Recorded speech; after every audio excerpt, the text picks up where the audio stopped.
It usually begins quietly. No big moment, no dramatic explosion, just a small child, maybe around 7, staring into the face of a parent who is slipping away. Maybe it's addiction, maybe it's anger, maybe it's the heavy silence of someone too wounded to be present. And without anyone explaining anything, something ancient switches on inside that young mind. If I don't keep things together, no one will. This is how a child disappears. Not physically, but on the inside. They smile more, they cry less, they study every mood before they open their mouth. They turn into the emotional caretaker of the home, a tiny adult wearing a child's body. And of course, the world applauds them. You're so mature, you're so responsible, you're so strong. But no one ever asks, what did that strength cost you? This is the hidden grief of kids who had to grow up too soon. And today we're diving deep into the psychology behind it. Because these patterns don't vanish with age. They follow you into adulthood, into your relationships, your work, even the way you value yourself. And if you never understand this origin story, you spend your adult life repeating survival habits that once saved you, but are now slowly draining you. So let's start with what actually happened. When a child steps into the emotional role of the adult, when they become the fixer, the comforter, the mediator instead of the one being supported, psychologists call it parentification. The child becomes the caretaker of people they should have been cared for by. And this does more than cause stress.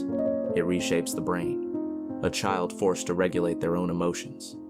And the emotions of everyone around them becomes hypervigilant, always scanning, always anticipating danger. You learn that love is something you earn through silence, helpfulness, or perfection. Your needs feel unsafe. Their needs feel urgent. So you disappear, not physically but emotionally. In your place grows the good kid, the high achiever, the therapist friend, the quiet problem solver, the one who never asks for anything. And you become so good at that role that even you forget it's not the real you. But somewhere deep inside, something still aches. Because the child you buried didn't die. They're still in there whispering, "Why didn't anyone protect me?" As you grow older, those early patterns evolve into adult struggles. You might become extremely independent, almost allergic to receiving help. You might feel numb during happy moments because joy feels unfamiliar or unsafe. You might panic when resting because productivity is the only identity you've ever felt worthy of. And the most painful part? You think this is normal. Because when dysfunction is your childhood, your nervous system mistakes chaos for comfort. Stillness feels threatening, peace feels suspicious, and love feels like a debt you owe. This isn't just sadness, it's trauma wearing the mask of responsibility. And you might wonder, why would a child ever take on this role? They didn't choose it. Children will sacrifice anything, even their own needs, to keep attachment. It's not conscious, it's survival. Authenticity becomes the price you pay for belonging. That's not weakness, it's instinct. But here's the tragedy. What rescued you back then is suffocating you now. So many adults who seem high functioning are actually running on childhood survival mode. We overachieve to feel lovable. We stay quiet to avoid rejection. We take care of everyone else and secretly hope someone will finally ask if we are okay. That fantasy that someone will look at you and say, "You don't need to be strong right now." That's not your adult voice. That's your inner child asking to be seen. And here's the truth. The first step of healing isn't changing anything. It's acknowledging what happened. Because as long as you minimize your story, it wasn't that bad. Other people had worse. I'm fine now. You're keeping yourself stuck. So what happens to that child once they grow up? They become adults who flinch at compliments. Adults who apologize for having needs. Adults who can pour love into everyone but tense up when receiving it. Adults who confuse exhaustion with achievement. This is the price of growing up too early. Your childhood taught you to be strong instead of vulnerable, quiet instead of expressive, responsible instead of cared for, and you drag that training into adulthood like invisible armor. So, what now? Here's the truth no one told you. No one else is coming to save the child you left behind. It's your job to go back for them. You're the one who has to say, "You didn't deserve that. You were just a kid. You get to rest now. You don't have to carry everyone anymore." This is where shadow work begins.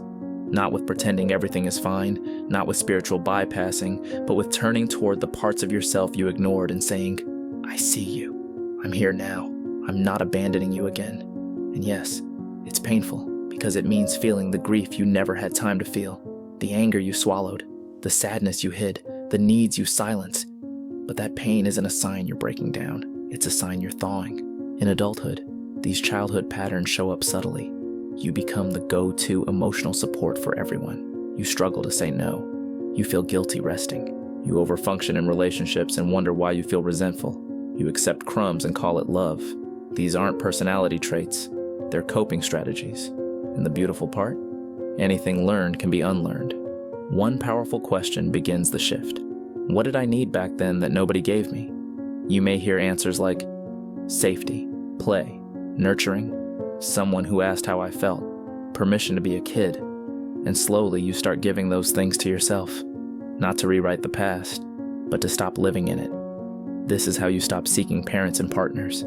This is how you stop mistaking anxiety for intuition. This is how you stop running from who you were and start becoming who you're meant to be. Carl Jung once said, "There is no awakening without pain." Most people will do anything to avoid meeting their own soul, but healing asks you to meet every part of yourself. The scared, the neglected, the angry, the forgotten. Because healing isn't about becoming someone new. It's remembering who you were before the world taught you to shrink. So if you grew up too fast, hear this clearly. Your maturity was never the issue. The issue was that you didn't get a choice. But now, you do. You can choose softness. You can choose boundaries. You can choose to stop carrying the emotional weight of everyone else. It won't be instant. Some days you'll feel like you're regressing. Good. That means you're reconnecting. Let the child inside you return. Let them rest. Let them cry. Let them finally be seen. Because you're not broken. You're becoming whole. And for the first time ever, you get to grow in the right direction. Not from fear or survival, but from truth. You didn't get the childhood you deserved, but the future. That part is finally yours to create.